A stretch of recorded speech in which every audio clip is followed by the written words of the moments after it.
वाले लोगों से मत मिलो, व्यर्थ के बकवाद करने वाले लोगों की तरफ मत देखो, ये क्या कह रहे हैं, क्या बोल रहे हैं।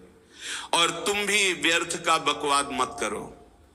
अपने समय को कीमती मान करके निरंतर प्रिया प्रीतम का नाम जप करो, उनके गुण लीला गाओ, उनकी सेवा में रहो। कभी प्रपंच की बातें, कभी प्रतिष्ठा का चिंतन, कभी नाना प्रकार के मान सम्मान का चिंतन, ये घुसने ना पावे हृदय में। बहुत सावधान रहना चाहिए साधक को। ऐसी बातें देखो मत, ऐसी बातें सुनो मत जिससे तुम्हारा हृदय उद्विग्न होकर प्रभु का चिंतन छोड़ दे। बंद करो अभी। अन्य लोगों के संग का त्याग कर दो, जो भगवत विमुख वार्ता करते हैं, संत निंदा करते हैं, दूसरों की निंदा करते हैं। कुछ हाथ नहीं लगता, ये लोग दुर्गति को प्राप्त होने वाले हैं। भक्तन निंदा अति बुरी भूल करे जिन कोय, किए सुकृत बहु जन्म के छिन में दारे खोए। पर निंदा के किए ते नहीं आवत नहीं कछुआत, मूर्ख पर्वत पाप को ले चल अपने साथ। तो अलम कश्यापि संगत्या, ऐसा संग मत करो जिनके पास बैठने से भक्त निंदा, जन निंदा, भगवत निंदा हो। ऐसे से दूर रहो, अलम बंद कर दो ऐसे लोगों का संग। रात दिन हम श्यामा श्याम का नाम जप करेंगे, श्यामा श्याम के लीला गुण गाएंगे, श्यामा श्याम के ही धाम का शोभा का चिंतन करेंगे। जब तुम अपना जीवन श्यामा श्याम के चरणों में न्यौछावर कर दोगे तो पूरा भार श्यामा श्याम ले लेंगे और तुम्हारे हृदय में मस्ती आ जाएगी। जो ऐसा निश्चयी होता है, दृढ़ निश्चयी, उसके अंदर दृढ़ विश्वास, तो उसके हर समय भगवान की स्फूर्ति होती रहती है। भारी प्रतिकूलता में भी भगवान का सानिध्य अनुभव होता है। वो अनुकूलता में तो भगवान के दुलार को देखता है, लेकिन प्रतिकूलता में भगवान की विशेष कृपा को देखता है। ये संयोग, ये वियोग, संसार की ये द्वंद्वमयी वृत्तियां भक्तों के हृदय में नहीं चुभती। आए की हुज्जत नहीं, गए की तलाश नहीं, क्योंकि नित्य संयोग भगवत स्मृति के प्रभाव से प्रभु का रहता है।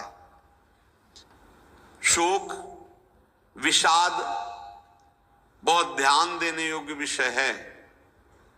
तभी लोगों को ऐसा लगता है कि ऐसा कैसे हो सकता है। भक्त के चरित्रों को जब सुनते तो लगता है ऐसा कैसे हो सकता है, ऐसी परिस्थिति में भी ऐसा कैसे हो सकता है। क्योंकि तुम मानसिक बुद्धि से युक्त हो और वो भागवतिक स्थिति से युक्त है, इसलिए तुम उसको पार पा ही नहीं सकते। जब तुम अपना जीवन श्यामा श्याम के चरणों में समर्पित कर देते हो हृदय से, फिर उनकी कृपा से सब विघ्न दूर हो जाते, एक अपार मस्ती रहती है। नहीं तो शोक, विषाद, दुख, क्लेश, कष्ट, संताप, भय, उद्वेग, ये सदैव सताते रहते हैं। इसी से डिप्रेशन होता है। बार बार नकारात्मक चिंतन, शोक, विषाद, दुख, चिंता, क्लेश, संताप, भय, उद्वेग, यही पूरे मानसिक स्तर को नष्ट कर देते हैं। उत्साहहीन जीवन हो जाता है। जब तुम श्यामा श्याम को समर्पित हो जाते हो तो ये सब प्रवेश भी नहीं करते, एक अपार मस्ती बनी रहती है। अब क्या होगा? श्यामा श्याम जो करेंगे वही होगा। श्यामा श्याम पता नहीं कैसा करें, नहीं, वो सदैव मंगल भवन है, वो जो करते महामंगल होता है। यह निश्चय उपासक के हृदय में आ जाना चाहिए। इसलिए अपना सारा मन, सारी बुद्धि, सारा जीवन, प्रत्येक श्वास प्रभु को अर्पण कर दो, फिर देखो तुम निहाल हो जाओगे।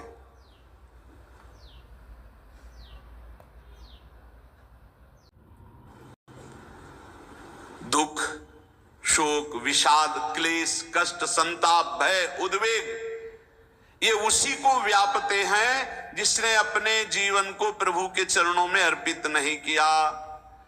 इसलिए तुम अपना सारा मन, सारी बुद्धि, सारा जीवन, प्रत्येक श्वास केवल प्रभु को अर्पित कर दो। फिर देख लेना श्वास कैसे अर्पित की जाती, राधा राधा राधा। बुद्धि कैसे अर्पित की जाती, एकमात्र निश्चय कि भगवत सुख ही सुख है, ये जागतिक सुख सुख नहीं, ये दुख है, ये ऐसा दलदल है जिससे आज तक कोई नहीं निकल पाया। सारा मन, हम मन से केवल प्रभु का मनन करें, बार बार मन को संसार से हटा के नाम में, रूप में, लीला में, धाम में लगाएं। बहुत प्रसन्नता हो जाती है उस उपासक के हृदय में जो अपना मन बुद्धि प्रभु के चरणों में अर्पित कर देता है। भगवान ने तो इसको बहुत उत्तम स्थिति बताया है कि मेरे से कभी वो अलग हो ही नहीं सकता यदि मन बुद्धि अर्पित कर दिया। मय्येव मन आधत्स्व मयि बुद्धिम निवेशय, तो निवश्य मय्येव अत ऊर्ध्वं न संशया। बिल्कुल संशय नहीं, वो मेरे में ही निवास करेगा जिसने मन और बुद्धि अपनी मेरे में अर्पित कर दी।